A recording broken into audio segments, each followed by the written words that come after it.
Hi guys, ఎలా ఉన్నారు? మరో ఇంట్రెస్టింగ్ వీడియోతో మళ్ళీ మీ ముందుకు వచ్చాను. ఈ వీడియో చివరి వరకు చూసి నచ్చితే ఒక లైక్ వేసుకోండి. ఓకే, ఇక వీడియో స్టార్ట్ చేద్దాం. మొగుడిసిందాన్ని కట్టుకుంటే మొదటి రాత్రి మొదటి మొగుడి సోది పెట్టిందంట. అట్టనే ఉంది. కొంతమంది తుప్పు పండితులు ఎవ్వరమని వాపోతున్నారు ట్రేడ్ పండితులు. ఎవడన్నా కొడితే ఏడిస్తే దానికి అర్థం పరమార్థం ఉంది. కానీ ఎదుటివాడిని చూసి కొడతాడేమని భయంతో ముందే ఏడిస్తే మరి కామెడీగా ఉండదు. అప్పుడు మెడ మీద 2 ఏళ్లు దెంగి ఏడుపు మానిపించాల్సి వస్తుంది. ఇప్పుడు ఎన్టీఆర్ విషయంలో కూడా అదే జరుగుతుంది. ఒక్కడిని ఆపడానికి ఎంతమంది తోడయ్యారో. రాక్షస జాతి అంతా ఒక్కచోటుకే చేరింది.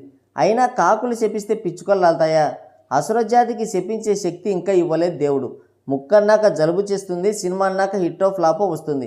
కానీ దానికంటే ముందే సినిమా ఎక్కడ హిట్ అవుతుందనే భయం పురులు కమ్ముకుంది చూడు, వాడి పేరే దేవర. ప్రతి ఒక్కడు రివ్యూ పేరుతో దేవర పైన విషయం కక్కుతూనే ఉన్నాడు. వాడెవడో రగడి అంట. గురుగ్రహం మీద ఉండే గ్రహాంతరవాసి కప్పలా ఉంటుంది వాడి ఫేస్. వీడికి ఎన్టీఆర్ నచ్చలేదంట, షార్క్ కూడా నచ్చలేదంట. ట్రైలర్ బాగుంటే బాగుందని చెప్పాలి, లేదంటే లేదు. అంతేకాని షార్క్ బాగోలేకపోవడం ఏంటి? ఇంకా నయం, దాని ఒట్టలు పెద్దగా ఉన్నాయని లేదు. ఇంకొకడు మూవీ మోటార్స్ అంట. వీడు తెలుగు సినిమాలకి మంచి రివ్యూ ఇవ్వడం నేను ఇంతవరకు చూడలేదు. మలయాళ బిట్టుబొమ్మలు చూసి సూపర్ ఎక్స్ట్రాడినరీ అని చొంగ కాడ్చుకుంటూ తుడుచుకుంటూ రివ్యూ ఇచ్చే ఈడు కూడా దేవర ట్రైలర్ చూసి సినిమా పోతుంది నమ్మకం లేదంటున్నాడు. కంప్లీట్గా రాత్రి అయితే అంత లైటింగ్ ఎందుకు వస్తుందని షార్క్ విఎఫ్ఎక్స్ గురించి మాట్లాడాడు. వీడికి వీధి లైట్లు బాత్రూమ్ బల్బుల గురించి తప్ప ఏం తెలీదు. వీడేదో పెద్ద బల్బునే కనుక్కున్నట్టు బోలెడు సినిమా జ్ఞానం ఉన్నట్టు మాట్లాడుతున్నాడు. తుప్పాసేదవ.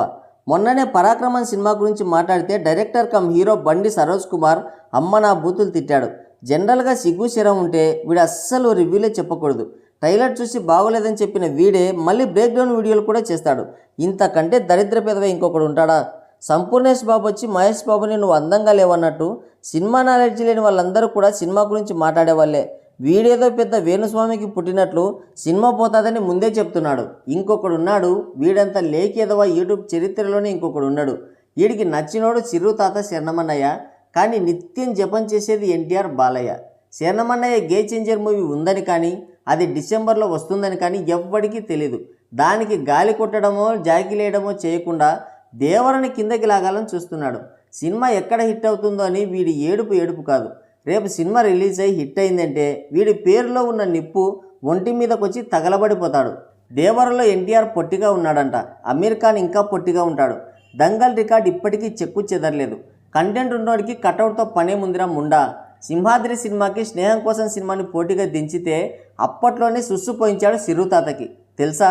ఒక డైరెక్టర్ తను ఏదైతే ఊహించుకుంటాడో యాజ్టీస్గా బెస్ట్ పర్ఫార్మెన్స్ ఇవ్వగల ఏకైక యాక్టర్ ఎన్టీఆర్. అది గుర్తుంచుకో. అది వదిలేసి ఇంత పొడవు ఉండాలి అంత పొడవు ఉండాలి అంటావేంట ఫాల్తు.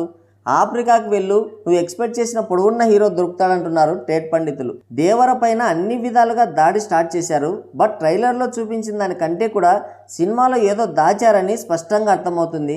రాజమౌళి సెంటిమెంట్ని స్టార్ట్ చేసింది ఎన్టీఆర్. ఈ సినిమాతో అదే సెంటిమెంట్ని బ్రేక్ చేసి రికార్డ్స్ క్రియేట్ చేయాలని కోరుకుందాం. దేవర సెకండ్ ట్రైలర్ కోసం ఈగర్గా వెయిట్ చేస్తున్నా.